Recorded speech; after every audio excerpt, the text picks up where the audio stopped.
তুই বোতে বোতে কী করছিস? কী করছিস তুই বোতে বোতে? দেখো পোদর বোতে বোতে কোনো কাজ নেই তো, বোতে বোতে খালি সবার গায়ের মধ্যে বল নিয়ে যায়। মা কালকে যে সবার সামনে বলে দিলাম কালুর কথাটা, তো কি তুমি কি রাগ করেছো? তুমি কি রাগ করেছো গো? তাই তুমি কি রাগ করেছো কালুর কথা বলাতে? বলো আজকে জানো সকালে যখন একটু আলো বেরিয়েছে তখনই কালু চলে এসছে, একটু রোদ্দুর দেখেই কালু আমার খোঁজ নিতে চলে এসছে জানো। ও মা তুমি তুমি কালুকে কি ভালোবাসো? তুমি কি কালুকে খুব ভালোবাসো? তাহলে তোমার সাথে যদি কালুর বিয়ে দেওয়া হয় তাহলে কি বলা হবে? Black and white? তোমরা তো ব্ল্যাক অ্যান্ড হোয়াইট কাপল হয়ে যাবে। তাহলে তোমার সাথে যদি কালুকে বিয়ে দেওয়া হয় তাহলে কি বলবে? লোকে বলবে ব্ল্যাক অ্যান্ড হোয়াইট কাপল।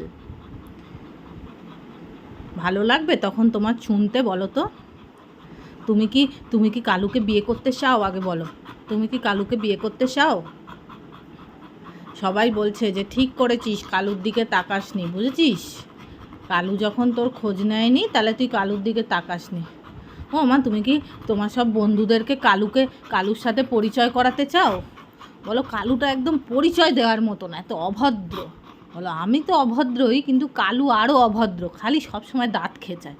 ও তাই না? বলো কালু সবসময় দাঁত খেঁচায় না? বলো তুমি কি সবার সাথে কালুকে পরিচয় করিয়ে দিতে চাও? চাও? বলো কালুকে কি পরিচয় করিয়ে দেবে সবার সাথে? দিবি তো? সবার সাথে পরিচয় করিয়ে দিবি তো কালুকে? ঠিক আছে, আমরা দেখি একটা সময় কালু আসলে সবার সাথে কালুকে পরিচয় করিয়ে দেবো। হ্যাঁ, কেউ কিন্তু বলবে না ব্ল্যাক অ্যান্ড হোয়াইট কাপল, কেউ কিন্তু বাজে পচা গণ্য কথা বলবে না পোদোকে। পোদোর প্রিয়তম আছে একটা কালু, সবাইকে একদিন দেখাবো, দাঁড়াও কালুকে। ঠিক আছে মা, দেখাবো, এই কথাই রইলো তাহলে, বুঝেছো? যাও এবার খেলু করো, যাও যাও।